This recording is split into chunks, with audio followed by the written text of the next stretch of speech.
OFW ka ba? Alam mo bang pwede ka mag-retire sa property investment mo? Alamin natin. Paano nga bang mag-retire gamit ang property investment? Simple lang. Mag-invest ka ng property, for example, condominium, na kung saan ito ay pre-selling. Nahuhulugan mo lang ang kanyang down payment sa loob ng 2 years, 3 years, 4 years, o 5 years. So, depende sa property na mapipili mo. Then let's say natapos mo na bayaran ng iyong down payment sa loob ng 3 years.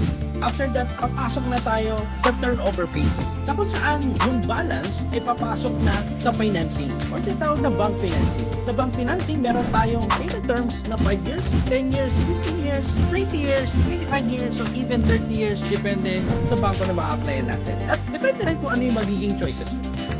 And the next step is, pwede mo nang paupahan ang iyong condominium. Pwede na kumita ang condo mo.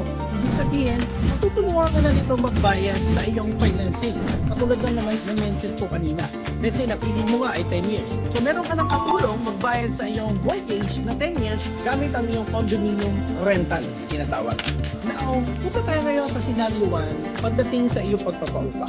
Example, no, ang iyong monthly amortization sa bangko sa iyong 10 years na bank financing ay 30,000 pesos. Now, ang iyong paupa naman ay umaabot lang ng 20 to 25,000 pesos every month. So, ibig sabihin, kailangan mo mag-abono ng 5 to 10,000 every month para mapunan mo ang iyong monthly amortization sa bangko. Now, kapag nag-aabono ka ba, masama ba ito o mabuti?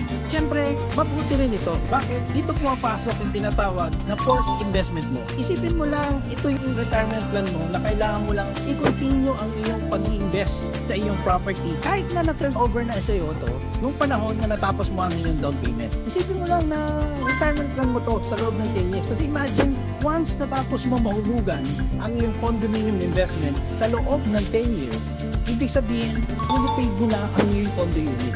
So, ibig sabihin, meron ka ng retirement plan na kung saan nabayaran nila ng buo ang iyong property investment. So let's say, after 10 years from now, uuwi ka na sa Pilipinas, gusto mo na mag-retire. Meron ka ng property. Sa iyo na ito, fully paid na, at pwede mo itong magamit na para pagkakitaan mo. Pwede mo na itong paupahan.